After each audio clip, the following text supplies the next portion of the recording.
Let's go.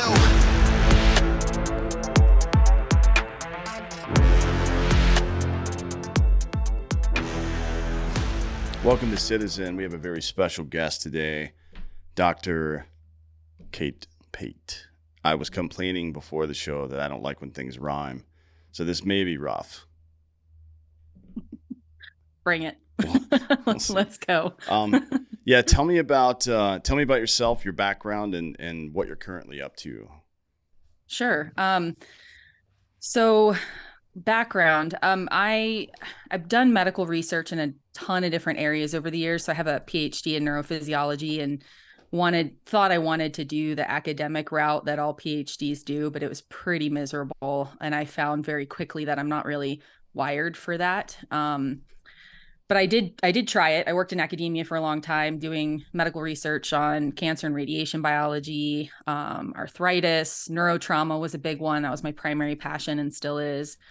But we were looking at a lot of different things over the years and then transitioned into working at a medical school, teaching medical students, which I love to teach.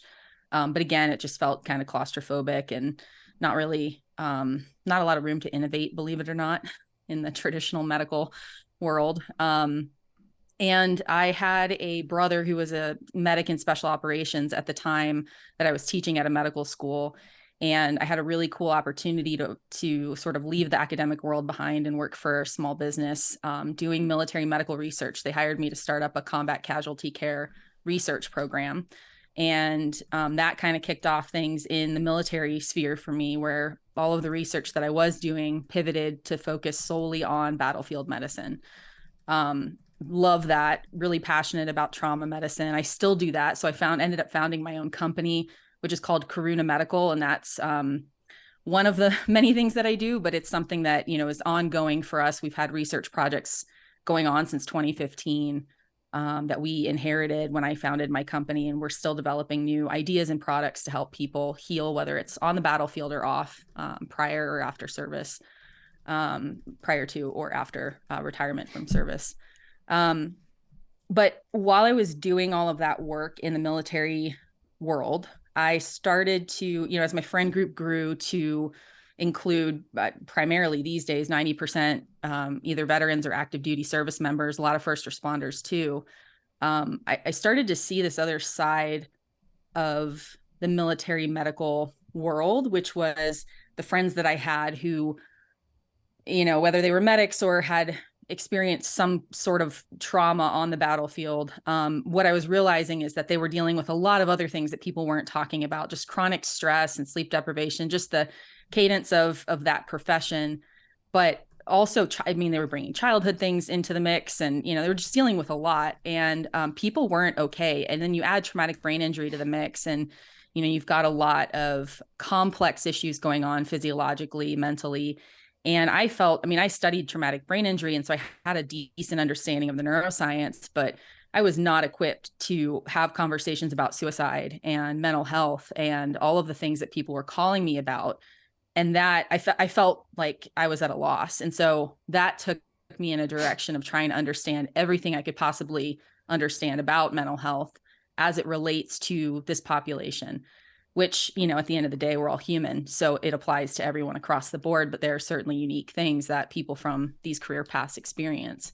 So that kind of took me in a new direction of trying to explore what do we know about tools? What are the tools out there for healing, whether it's healing from a brain injury or post-traumatic stress or, getting through a divorce in a healthy way, different things like that I was trying to wrap my head around so I could just disseminate really complicated research and science in a tangible way to people who, they didn't want to read journal articles. They were just like, hey, what can you tell me about this stuff? So that took me in a new direction, coaching and educating as best I could, whether it was one-on-one or in group settings, like on retreats. I've worked with a lot of nonprofits in that kind of capacity, just to educate people. Because I feel like if you arm people with information and they understand a little bit better what's going on for them, then now the problem is you can wrap your arms around it. It's tangible.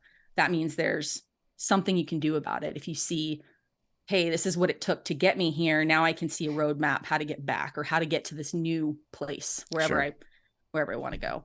And that's the company that I founded called The Way Back. That's under that company that I do all of that work. And that's really what I'm most passionate about these days. Yeah, it's a good point. I mean, it's any kind of research study or anything like that you're going to do begins with a problem statement, right? And if the problem statement isn't accurate, then you're kind of spinning your wheels a little bit, or at best you're just lost. And you mentioned that this particular group of people is unique. Their experience is unique. That's definitely true. I think a big part of the issue is we've not been able to be frank about this, because what happens, especially in modern times with warfare, is we try to moralize it, right? It's tough for people to have conversations about this stuff.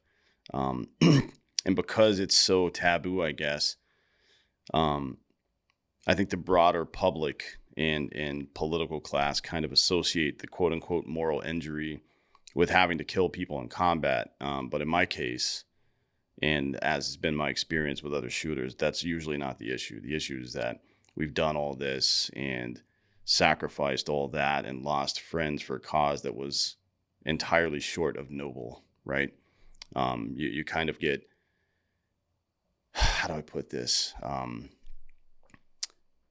Internally, the way you quantify all of this, your sacrifice, and justify it in your own mind is the nobility of the cause, right? And you're stripped of your honor when the cause is not just. We've all run into that. That's been going on since Vietnam in this country, and maybe to some degree Korea, although I don't think we really articulated it that well back then. But yeah, it's being able to have frank conversations about shit is something that the first 10 or 15 years of this particular style of treatment just didn't afford people for whatever reason.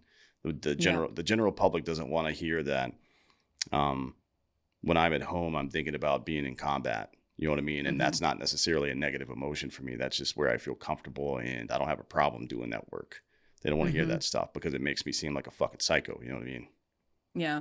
Well, I mean, and that's the common disconnect that's been perpetuated. I have a lot of friends that have no ties to the military community, and they know what I do, and they've reached out asking, like, hey, I want to help and support, but I literally don't even know how to talk to a veteran. And I'm like, that's the problem right there. You know, just saying something like that and really perpetuating the disconnect by just saying like it's a problem bigger than my understanding, I think is unhelpful. I think, you know, yes, there are unique experiences that people have, but we all are human, and we have to just stop trying to avoid the uncomfortable conversations, whether it's with somebody from this community or somebody from any other walk of life that may be different than yours. And that's a huge problem that people have these days. And people don't know how to fumble through conversations. They feel like if they can't get it right, which whatever that means, if they can't get it right or they can't do it perfectly, then they'd rather avoid that discomfort or the embarrassment. And it's like, you got to just say like, look, maybe I don't have the right words, but you know, I'm, you know, coming at you as a human being, and I want to like understand what you're going through and just listen. That's the best advice I could give anybody, is just listen. Yeah. Listen, and don't just wait for your turn to speak. Right. Yeah. And I think, you know, you got to be comfortable with the idea that you might not understand what's happening there. And, you know, I guess people like to be heard, people like to be understood, and it can be pretty uncomfortable to have someone like if, for example, a woman was explaining her rape to me, I would have no way to quantify that feeling. Right. I would have no advice to give that's, you know, based in any kind of experience or anything, but, you know, you can still listen. And I think sometimes just because especially for traumatic shit like that, we don't necessarily do a good job in our internal dialogue, you know, of processing things. When just the act of saying it out loud, even if it's to a stranger sometimes, and you see that a lot now, people just confess horrible things, not that they've done, but that have happened to him to strangers, and immediately feel some sense of relief.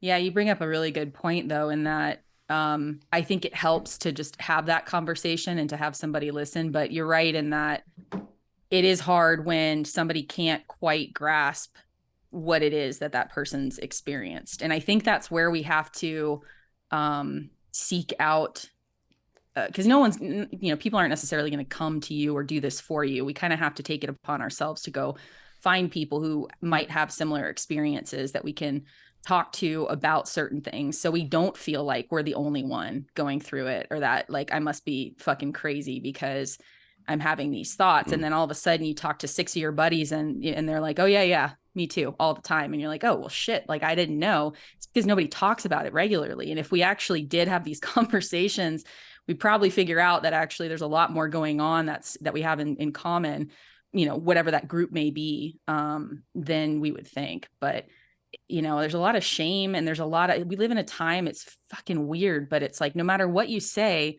somebody has an opinion about it, or somebody's going to try and jump on you about it, take the opposite end of the, stance on whatever it is that you're saying. And you're like, I'm just trying to share an experience here.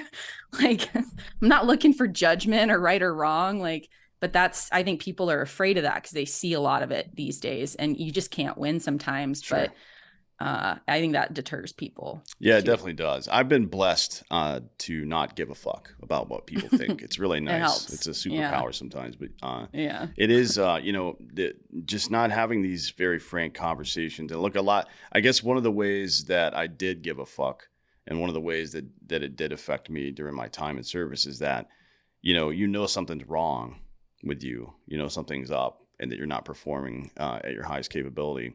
But you also know that if I start the process of looking into this, then there's a decent chance that I'm going to get pulled off the line and can't do my fucking job anymore. You know what I mean?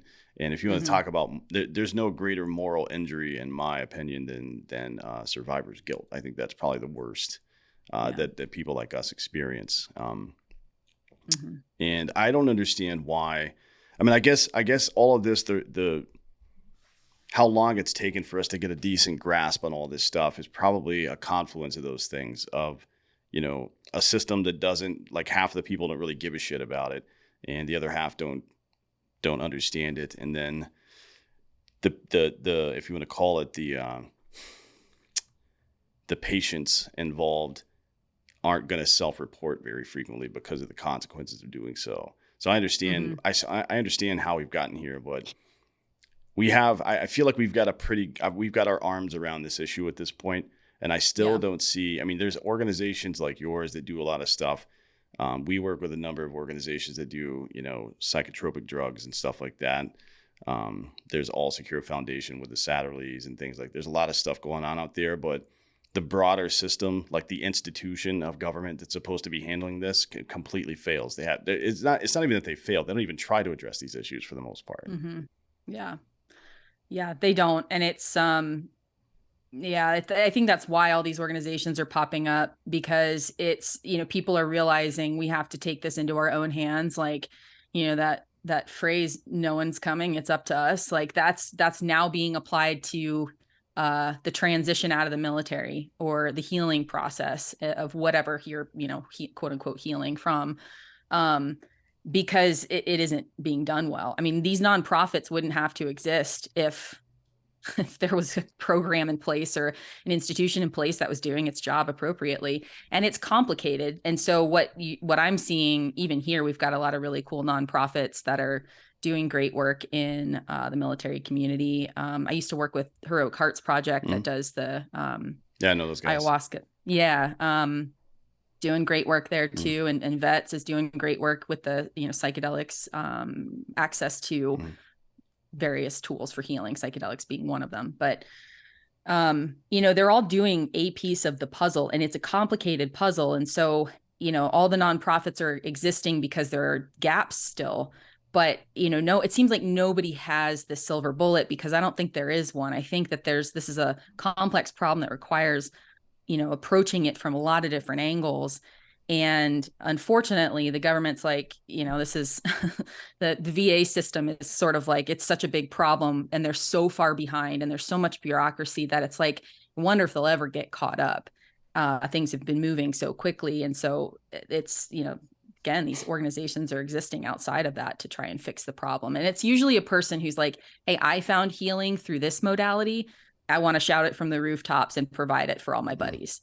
And that's how, it usually ends up going. But Yeah. And there's definitely no one, I guess, path or treatment program that's going to affect everyone the same way, because biologically speaking, as similar as we are, we're quite a bit different when you look at us at the granular level.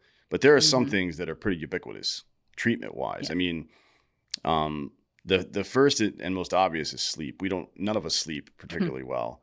None of my friends sleep well. No one that I know, including myself, sleeps well. And there's a variety of reasons for that. I mean, one of the biggest issues I face is I don't feel comfortable losing my edge. You know what I mean? Like, I feel like I've got an edge right now, and as fucked up as the world right now, I feel like that might be a necessary thing.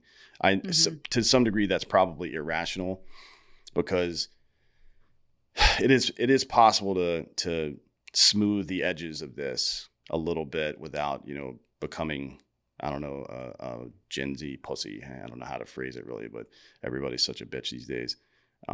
But sleep is important, and maybe the most important thing. It's like how our brain heals itself at night. You know what I mean? Yep. It's how we. I heard a stat yesterday from my buddy Jeff Pate. Who I don't know if you've run into him. He's a Canadian JTF2 guy. He's a really good guy. But there's studies that show that if after a traumatic experience or prolonged exposure in combat, if that night I get a full 6 to 8 hours of sleep that night, if I reach REM sleep that night, that I'm 70% less likely to develop post-traumatic stress disorder. 70% less likely. And then if I reach REM sleep the night after that as well, then I'm another 40% less likely. Right. So, I mean, that's a pretty broad stroke right there that you can achieve immediately. And one of the issues, we do most of our stuff is most of the treatments are reactive, right? And sometimes by necessity, you've still got you got to win the fight and you got to get off the X before you can start treating stuff. But getting sleep that next day is something that we can probably look into, right? I mean, we can make that part of our battle tempo, I think. Yeah. Sleep. I mean, sleep is the one thing it seems elusive for most people. And it's the one thing that will make all of your other symptoms worse if you don't get enough of it. And so and then, of course, people self-medicate just to try to get a little bit of sleep, which then it may keep you unconscious for 8 hours, but it's poor quality sleep. So it just exacerbates the problem. But when you're desperate, I mean, people they're willing to try anything. But I remember I was at a research conference. I think it was Special Operations Medical Association a few years ago. And they were talking about shifting the time of PT in the morning instead of waking people up at 4, letting them sleep till I think it was 7. So they shifted everything 3 hours, but they made people go to bed earlier. And so essentially they got the same amount of sleep, but they shifted when they went to bed and when they woke up. And they found that performance, and I don't remember how long that they did this prior to testing, but it was cognitive and physical performance it increased 35% or something like that, just by shifting that time of wake up. And there was something critical about the 3 a.m. to 6 a.m. time frame, which a lot of people wake up in that time frame because they have to, whether you're in the military or you're whatever, your shift work or just early riser, whatever that might be, or you're shift work overnight and you're finally going to sleep at 9 a.m. And so there's something to that we could absolutely investigate and do a better job of, little tweaks here and there, but sleep, you're right, is so important. And most people they'll talk about it people don't know what sleep hygiene is, and they're like, well, have you tried sleep hygiene? And people are like, you tell me one more time, sleep hygiene, because they're doing it and they're still not sleeping well. So that's where I think there is a disconnect, because a lot of people are like, oh, you're probably just not you don't have a good bedtime routine. And, I bet that's true for some people, but even, I mean, I know people who are really diligent about doing everything they can possibly do. And especially if you have a history of any kind of TBI, your sleep insomnia is a big problem, and that goes deeper than just your behaviors prior to sleep. Well, if you had any, I mean, obviously there's a lot that goes into this, but where would you recommend people starting if they're having, because I think that's probably it's one of the two biggest problems. The other one is low testosterone. We'll talk about that in a minute. But Yeah. what would your immediate advice be for somebody who just broadly has insomnia because of traumatic brain injury or whatever else is going on with them? Yeah, I mean the low hanging fruit where I tell everybody to start is getting your hormones checked. Absolutely, because if those things are off for whatever reason, they could be impairing your sleep. Testosterone being one, but there's many, including like upstream releasing hormones that if that stuff's off, your circadian rhythm can be off and your sleep could be fragmented. So I do think that that's a really good place for most people to start. So you mean like your brain doesn't produce melatonin at night? Well, I don't know that. I actually don't know that. It's possible that following TBI, melatonin is impacted in a negative way. I'm not sure on that. But essentially the inflammation following the traumatic brain injury can lead to neuroendocrine dysfunction. So in theory, that would be a possibility, but all upstream hormones, in your hypothalamus and pituitary gland, which are in your brain, could be impacted by that. So I it's know, something like that when I got first diagnosed with it, I was producing prolactin at like, I think 30 times the level I was supposed to. For those of you who don't know, it's something produced in the pituitary gland and it essentially kills testosterone. So even if your body's making it correctly, you're still fucked. Mm-hmm. Yeah, it's really common in men and women. And we talk a lot about, the effects in men just because this community is primarily male, but women can have, because of menstrual cycles and your hormones being totally different at different times of the month. Sometimes it's protective, getting a TBI at a certain time. And other times you may fare far worse than a man because of the time of the month and the hormones that are actually on board at that time. And your outcome and recovery might be far worse. And, nobody really talks about that often, but all those things matter. And then sleep is the one thing that is just, it's so important for recovery, but it's a double-edged sword, right? Because you have a traumatic brain injury and now it's impairing your sleep, but you need the sleep to heal. So getting the hormones checked is a huge thing. I also am a huge proponent of cardiovascular activity. So not, again, guys from this community you guys like to beat the shit out of yourselves. And I don't mean like that level of soul crushing workouts. Sometimes that amplifies your sympathetic nervous system, which makes it difficult to sleep. So by, doing those soul crushing workouts in the gym, you may actually be doing a disservice. Even though you think you're wearing yourself out, you may be promoting more sympathetic activity. And that balance may be shifting more on the sympathetic side, which keeps you amped. Or like, you said, you like to keep your edge.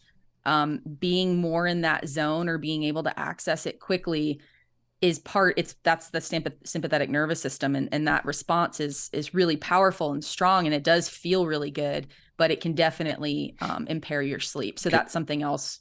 Can you explain explain sympathetic nervous system to me? I mean, I know what it is. I just want the audience to understand what that really means. So essentially our nervous system, we've got a part of it that's under our control. So the voluntary part that moves our voluntary muscles. And then we've got a part that's sort of automatic, or it's called autonomic.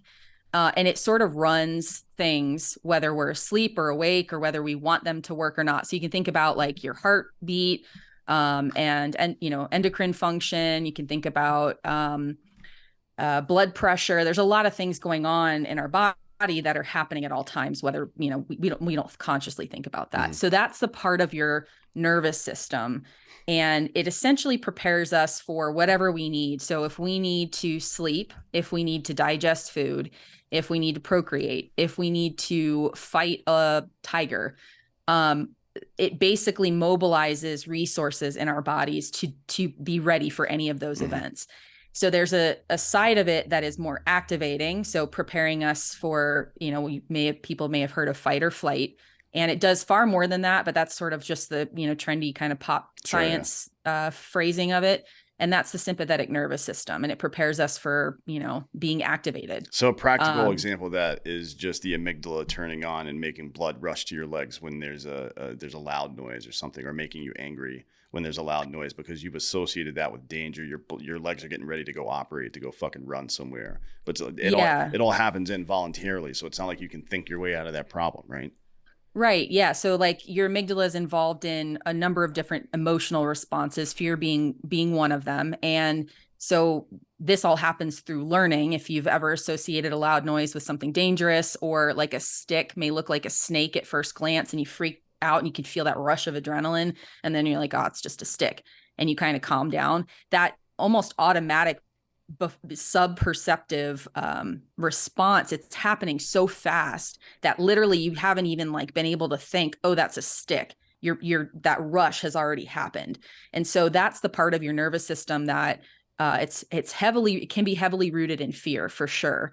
Fear is a strong activator of the sympathetic nervous system. It also activates a part of your endocrine system called your hypothalamic pituitary adrenal axis, but adrenals are just one end organ. It also does thyroid and others, but that gets mobilized as well in those situations that are requiring you to be more activated to deal with like a tiger or whatever is coming at you. I'm sure you've run into this in your studies, but one of the things we found is that people in the shooter community, infantry and special operations, they burn cortisol at a much higher pace than their counterparts for some reason. I don't know why that is.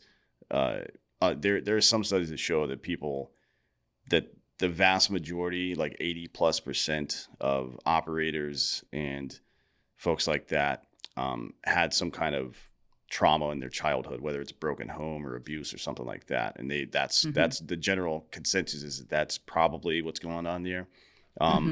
But it's a benefit to be able to burn cortisol like that. It's also a benefit, I think, to train oneself. Well, I said you can't think your way out of this problem, but that doesn't mean you can't classically condition your way out of the problem, right? When you start, because that's what we do when we're training. We contextualize fear and decide if it's a smart move to move towards it or move away from it, right? And there's nobody on earth better at it, because nobody really goes through those paces. You know what I mean? It's just not, it's not something that happens in ordinary life very much anymore. So I think it is a strength in a way if you can adapt it to your new environment, right? Because being able to operate in chaos, even if it's not gunfight chaos, maybe it's just a fire in a movie theater or some shit, you know what I mean? And being able to marshal that resource and help people, and it also tackles the issue, which I think is that aside from the physiological problems, the extreme lack of purpose is something that's crippling our community right now. And I think it kind of addresses that, because you feel like a value add again. And that was kind of what drove us to do this in the first place. Yeah. I want to touch on a couple of things there. I have definitely observed situations where, somebody was injured, or somebody, had a car accident or whatever it was, where it just out in the civilian world, things happening. And so many people without any experience, and, you can't blame them in the sense that they didn't train for this. They're just going about their lives. It's not their job. But they freeze.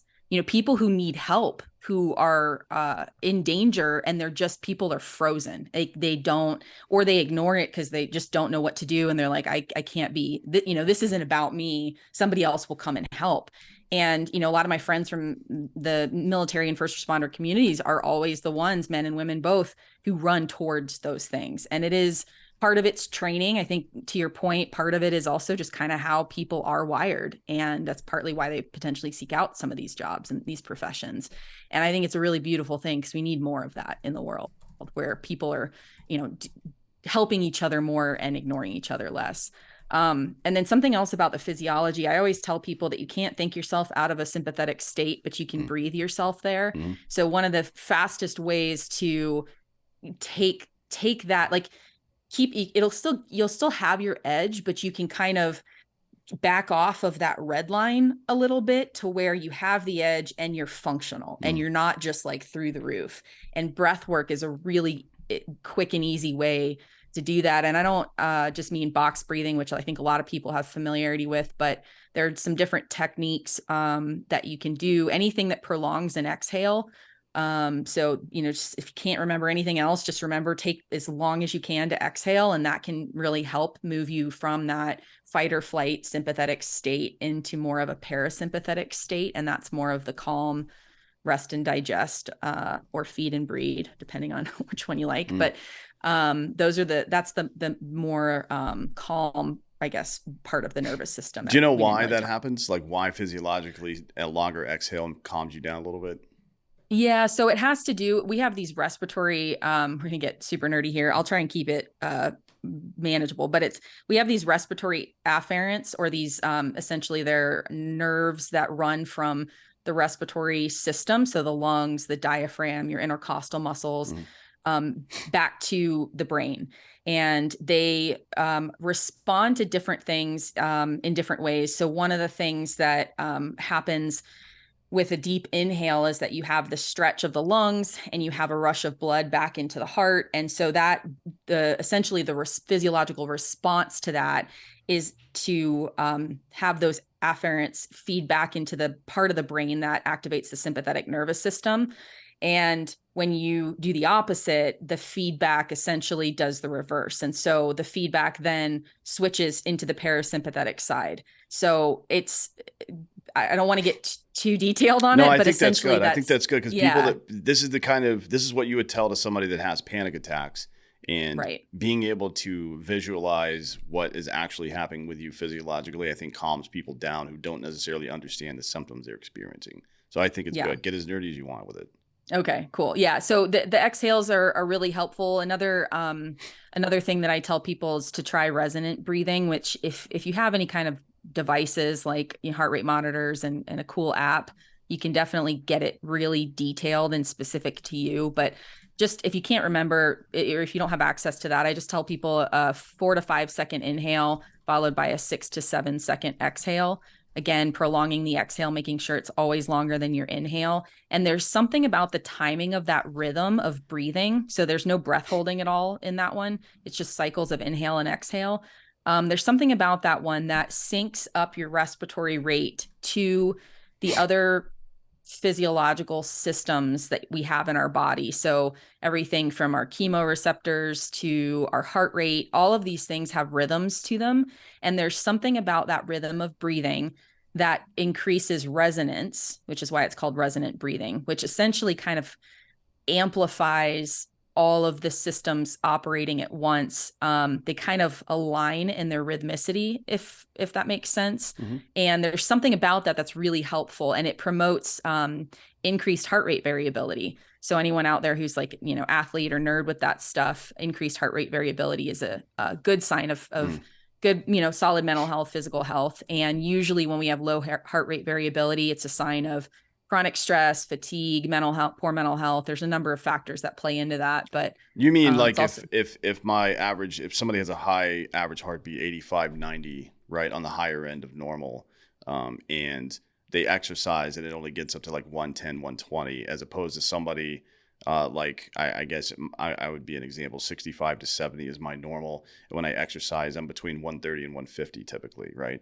That's a pretty good stretch. It means your heart, if it's low variability, explain why that's not a good thing, I guess. Yeah. So essentially what it means is it's not necessarily the rate from like rest to activity. Okay. It's more of like the interbeat interval. So from moment to moment. So for example, if you're a really resilient system, when you take a deep breath in, you'll notice your heart rate speed up. And then as you exhale, it slows down. And that's part of that sympathetic, parasympathetic nervous system response, but it's also due to just reflexes in your heart. So your body's not overreacting when you take a deep breath, essentially that's reductive. Correct. That sounds like what it is. Yeah. So like when you're calm, that's what happens. Now, if you're stressed or scared, your heart rate spikes because now you're more in the sympathetic side of things. And so the variability that you're going to have when you take that deep breath in and that exhale out is actually not going to change all that much. You're going to stay pretty regular in that interbeat interval because you're already at like a high rate, if that makes sense.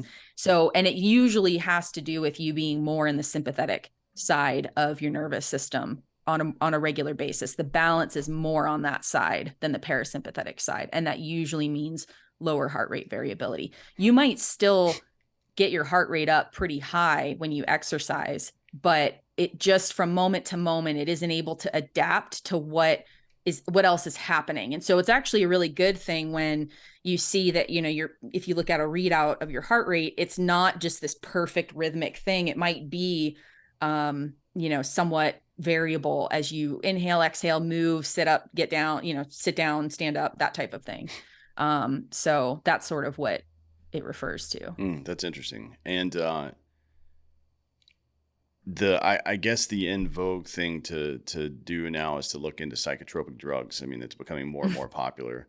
Yeah. I feel like some people just wanted to do mushrooms, so they figured out a reason to do it. And Sure, God bless, because mushrooms are awesome. I don't blame you. Yeah. Definitely better I'm a for your big fan. Yeah, same. It's definitely better for your body than alcohol. Although, Yeah. I enjoy that as well. But Yeah.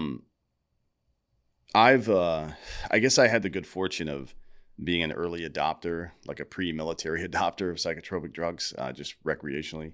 Well, I guess it wasn't entirely recreational.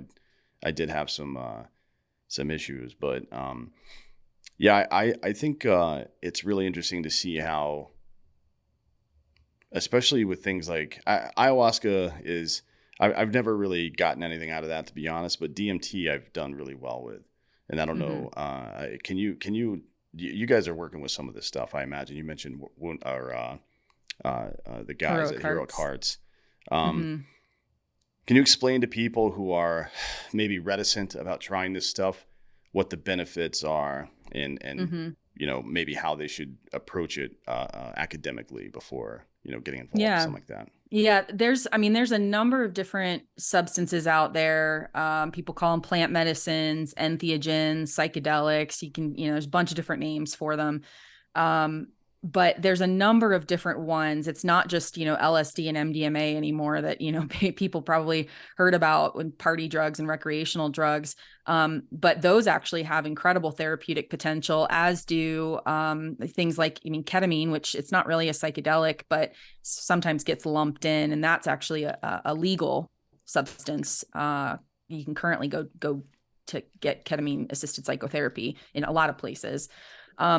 But MDMA, LSD, psilocybin, ibogaine, ayahuasca, DMT or 5-MeO DMT, there's a number of different ones out there.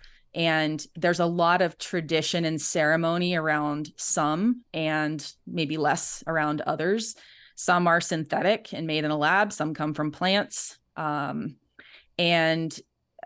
Essentially the best way that I can describe how they work is, and everybody, of course, will have a very different response to it. And, people will have unique journeys and experiences. But the best way I heard it described is if you can think about the way that we live our lives and the patterns, the habits, and that could be, it's not just about, like addictions in the sense of substance use or behavioral addictions. I'm talking about even like thought patterns, the way of thinking. So like maybe a harsh inner critic, or always being pessimistic, or even having your brain be more wired to be depressed, even something like that. So like this habitual way of being as you are today.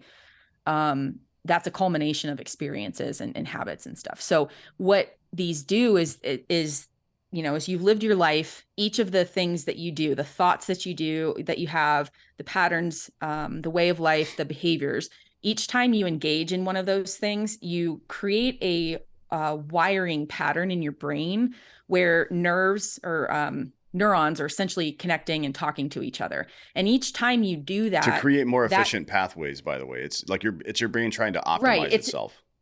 Absolutely. It's really a superpower that we have, that all living things have that have a brain or nervous system. But that's essentially what happens is it strengthens that each time. And so it becomes more efficient over time. You could think about it like riding a bike in mud. At first, it's a little rut. And over time, you keep riding in that same place. That rut gets deeper and deeper and deeper. Well, the problem with that is that it gets very hard to do things differently then, because that's such a strong circuit.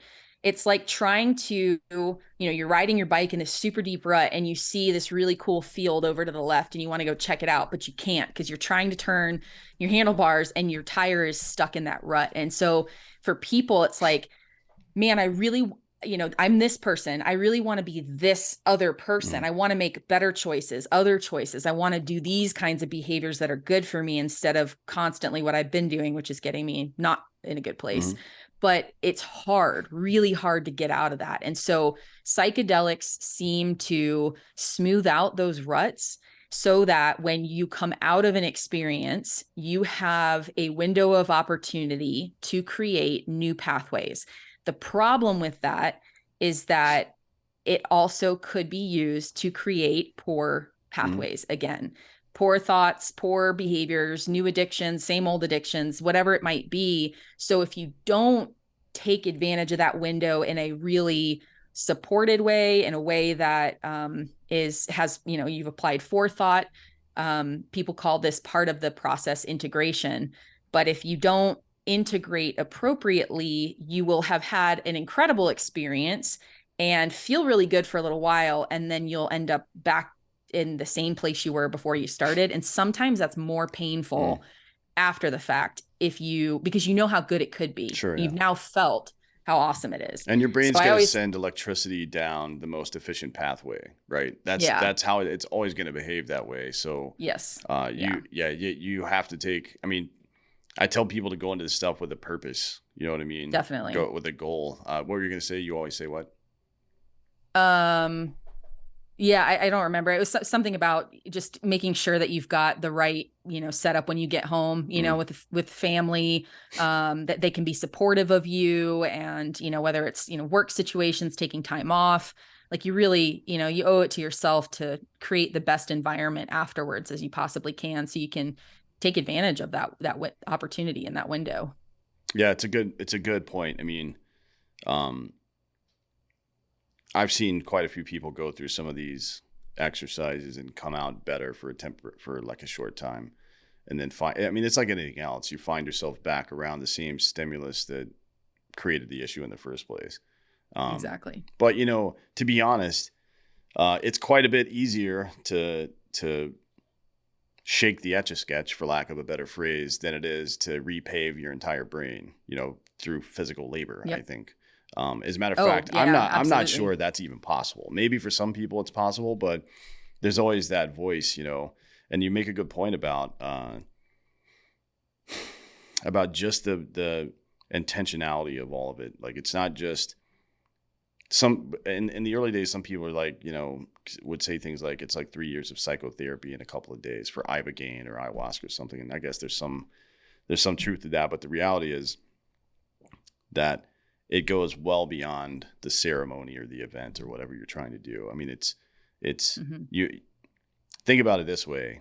It takes 10 weeks to establish a new habit, give or take, depending on the person. So you've got about a 10-week window post event where you can recreate who you are as a person. Now, and that's one of the things that I think is frightening to people. Like, well, I don't want to be a different person. Your personality, who you are as a human being, your values and shit are not going to change. That's not what it does. You know what I mean? It changes primarily it changes your involuntary responses to things, right? And sharpens them up. Yeah.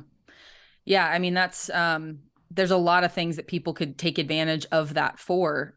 Sometimes people do actually really want to do it for trauma, and they want to, reprocess old trauma. Sometimes it's, for people with traumatic brain injuries, it can be what people describe as a solid reset for a brain that feels like it's not even theirs anymore. So, I don't want to necessarily oversell it for those things, because again, everybody's different. But I mean, it's really powerful. These are really powerful tools, and like I said, these are tools, and there are many other tools out there. But to your point, I don't know of any others that are quite as powerful as psychedelics as a tool. And again, depending on what your problem is and what tool you might need, it may or may not work for you for that specific purpose. But I think people should know about them, because they are really powerful, and it's definitely up there with, there's some others that can be really helpful for certain things that are also like, they move the needle much farther than like regular breath work and meditation. That could take you years and years and years. And I have a friend who, he hasn't done psychedelics. He hasn't done any of these other intense, like stellate ganglion blocks or ketamine or any of that stuff. I mean, he's not MERT. He hasn't done any of that. He's just spent decades just with introspection and meditation. And it's taken him decades.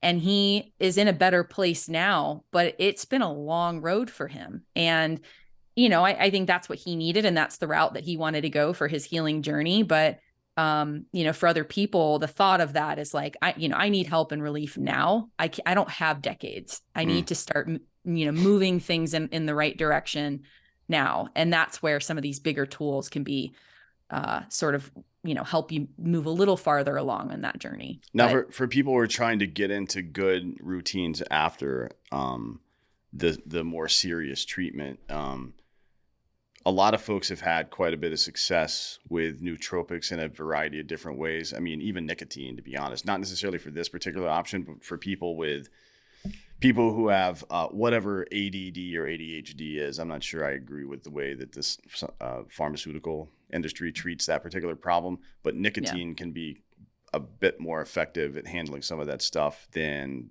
Adderall, for example, which we're all addicted to apparently. Not myself, but it seems like we're like in a national Adderall shortage right now, which is fucking bizarre to me. But talk about some of the nootropics that are available for this specific type of recovery, like whether it's part of the initial stage or part of like just the lifestyle going forward, because I know you've talked about that before. Yeah, I think it depends on the person. I would say for traumatic brain injury, there seems to be, everybody's kind of got their own little mix. I think, there's a reason that there isn't there isn't a treatment for TBI right now, because people have tried these things in clinical trials and they've failed.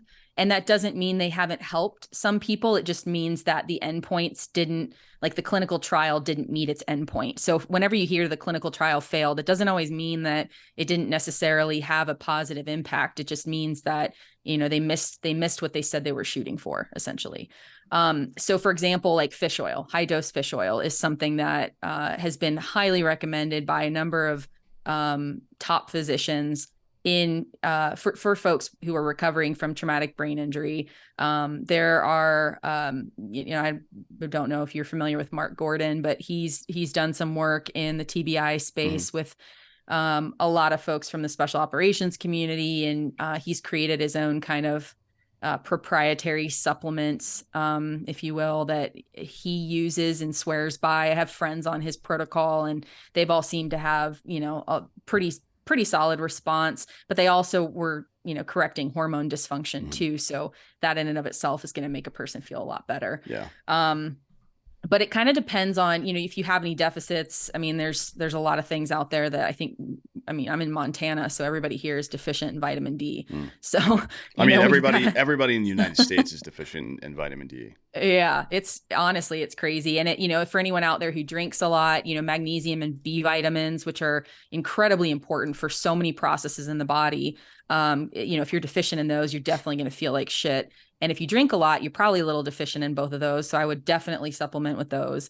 Magnesium at night, specific ones can help you sleep. I know Huberman's done a ton of podcasts on supplementation. It can be sometimes hard to sift through all of his data and stuff. So, but I know that there's quite a bit out there. As far as supplements go, though, I would just make sure that you're getting yours from a good source, because there's been countless stories of things that are tainted or not what they're saying that it actually is. And the last thing you need, especially folks from this community, you probably already have like heavy metal toxicities and, high levels of metals. The last thing you need is to be taking a supplement daily that's got, lead in it or mercury in it or something like that. So just trust your source with that stuff too. Don't go for the cheap stuff. Just really, find something good. Yeah.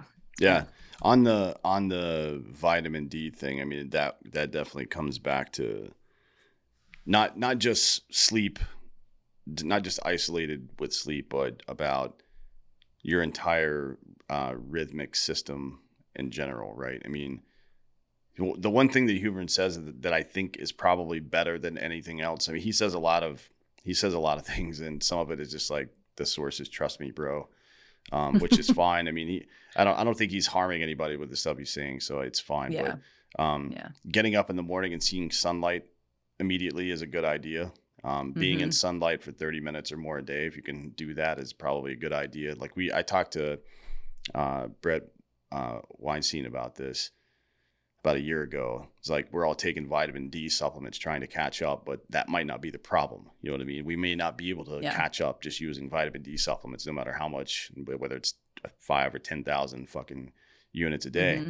You got to go outside at some point. Like our bodies have been wired this way for a couple million years now, to see sunlight in the morning and to also not see unnatural light at night, which is, you know, right. That's a whole other, like, I'm not sure exactly what the fuck we're going to do about that. Go like shut off the lights by 8 PM and start using candlelight or something. But even then, you know, that's not the, it's wild. I mean, I spent 5 days in the backcountry of Alaska last summer and just backpacking out with a buddy. And we were kind of in sync with nature. You know, we're at that time, it's certainly sunny most of the time in Alaska. So the circadian rhythm is a little wonky, but you know, you can black it out in a tent or, you know, whatever you need to do. But just living out in nature, no screens, drinking water from rivers, cooking at a fire, and just having good conversation with good people.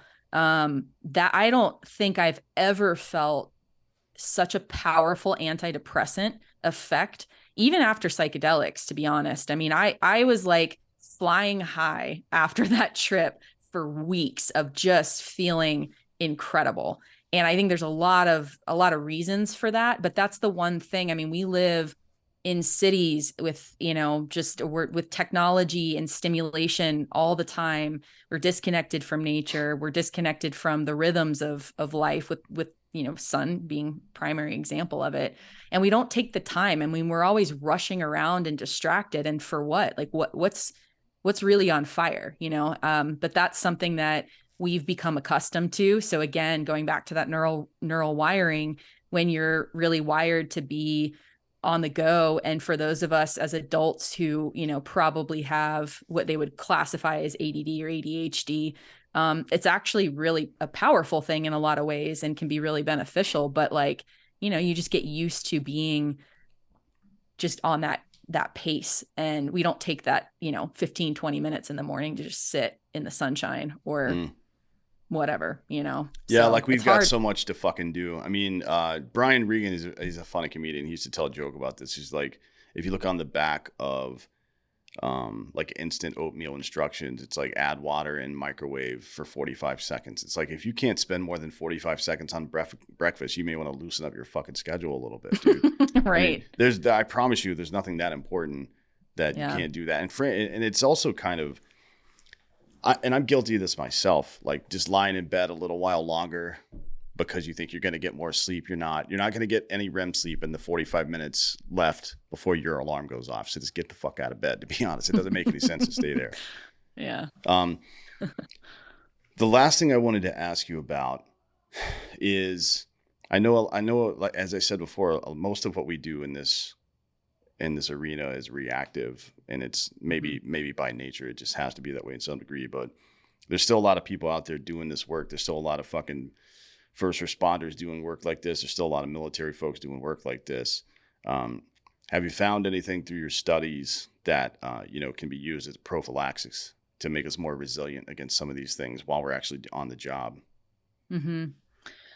I'm actually working on a project right now that has to do with a bacteria that was found in the soil and it's essentially, there's this theory called the old friends hypothesis that humans co-evolved with bacteria, and those are the bacteria that colonize our skin and our gut. So our gut microbiome, our skin microbiome, and they co-evolved with us to keep us actually healthy and really, in physiological terms, kind of in a more resilient, anti-inflammatory type state.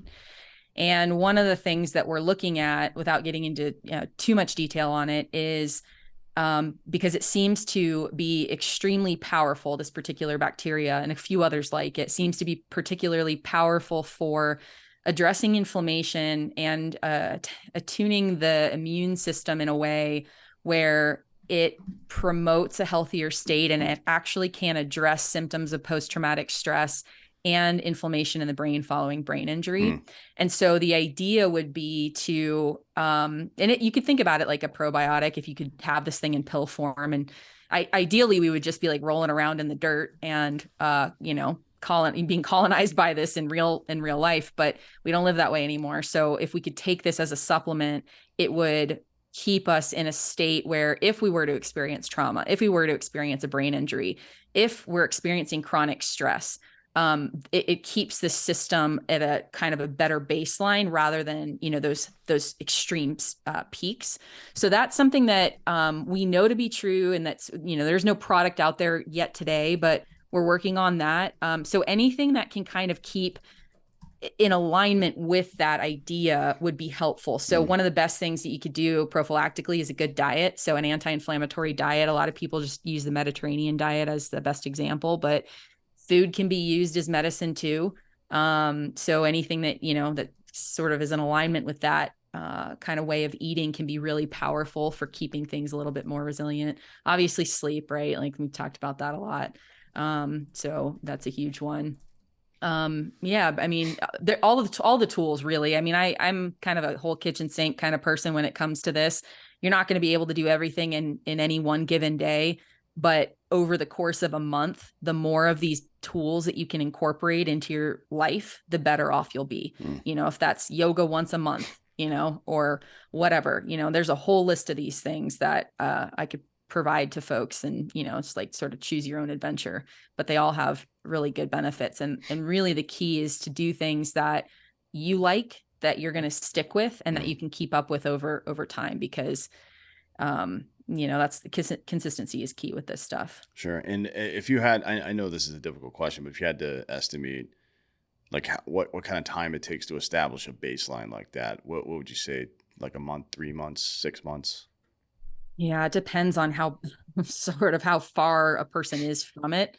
But I would say if you can be consistent with some of these things that I mentioned, whether it's, daily or on a weekly basis, I mean, daily preferentially, especially with diet, I think people would definitely start to feel a lot of results in a pretty big way after 3 to 4 weeks. Unfortunately, the people who want an immediate effect, you may not necessarily notice it the day of or even the week of, but I promise you, if you stick with it, changing this stuff takes time. None of us got here overnight. It's going to take some time to unwind from wherever we're at, and, detoxing and getting, your inflammation under control. It's definitely going to take some time, but it slower progress, but something that's consistent over the long haul is far better than some drastic change that doesn't stick. Sure. So, yeah.